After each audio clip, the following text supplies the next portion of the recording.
Il fut un temps où Douala était appelée la Belle et Yaoundé la ville aux 7 collines.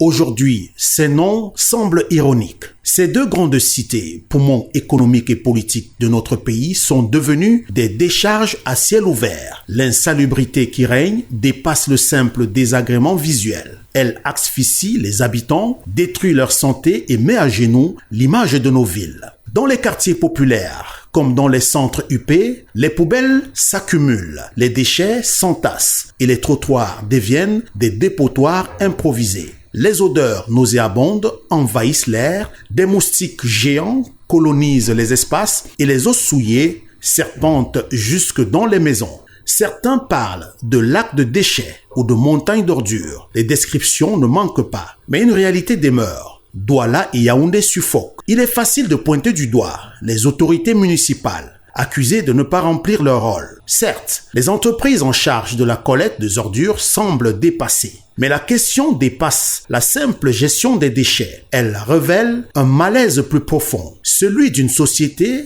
qui, à force de tolérer l'intolérable, a normalisé la saleté. Car qui jette des sachets plastiques dans les caniveaux, qui déverse ses ordures au coin des rues, souvent à quelques mètres des poubelles prévues à cet effet, la réponse est claire. C'est nous les citoyens. Le problème de l'insalubrité n'est pas uniquement technique ou administratif. Il est également culturel. Dans certains quartiers, des habitants organisent eux-mêmes des séances de nettoyage. Mais ces initiatives louables sont souvent sabotées par l'incivisme ambiant. Un homme qui interdit le dépôt d'ordures devant sa maison se retrouve seul face à des voisins qui, dès son absence, viennent y déverser leurs déchets. Cette scène banale illustre bien l'indifférence collective qui alimente ce désordre. L'insalubrité n'est pas qu'une question d'esthétique. Elle tue. Lentement mais sûrement. Elle tue par les maladies qu'elle engendre. Paludisme, choléra, typhoïde, infections respiratoires. Elle tue aussi l'espoir d'une ville moderne et prospère. Imaginez un investisseur étranger qui débarque à Douala ou à Yaoundé et voyant des tas d'ordures joncher les routes principales, que retiendra-t-il? Que nos villes ne sont pas prêtes pour le développement, qu'elles ne sont pas accueillantes. Les ordures ne salissent pas que nos rues.